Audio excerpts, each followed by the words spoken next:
টানা 7 দিন আমি একজন টপারের মতো পড়াশোনা করেছি এবং তার ফলশ্রুতিতে আমার 2টা ল্যাব ফাইনাল এক্সাম আলহামদুলিল্লাহ খুবই ভালো হয়েছে। তোমরা কি জানতে চাও কি কি সেই টেকনিক যেগুলো আমি 7 দিন ধরে ফলো করেছি? নাম্বার 1 হচ্ছে গিয়ে একটা ফিক্সড শিডিউল বা রুটিন ফলো করা, এবং এই ফিক্সড শিডিউল বা রুটিনের বাইরে আমি একটা কাজও করি নাই।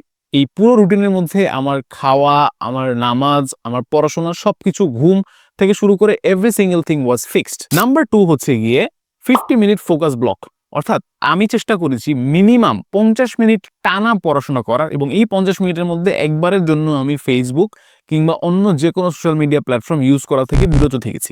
নাম্বার 3 হচ্ছে গিয়ে অ্যাক্টিভ রিকলিং, অর্থাৎ আমি সারাদিনে যে টপিক পড়তাম একটা সাদা কাগজে আমি টপিকগুলোর নাম লিখে রাখতাম, এবং দিন শেষে রাতে ঘুমানোর আগে আমি চেষ্টা করতাম ওই প্রত্যেকটা টপিক নিজেই এক্সপ্লেইন করার, যার ফলে আমার টপিকগুলো অ্যাক্টিভ রিকল হতো এবং অটোমেটিক্যালি আমি সেই টপিকগুলোর আরো ইনডেপথ অ্যানালাইসিস বুঝতে পারতাম নিজেই। এবং এভাবে যদি তুমি 7 দিন পড়তে পারো তাহলে অবশ্যই তোমার পরীক্ষা অনেক ভালো হবে।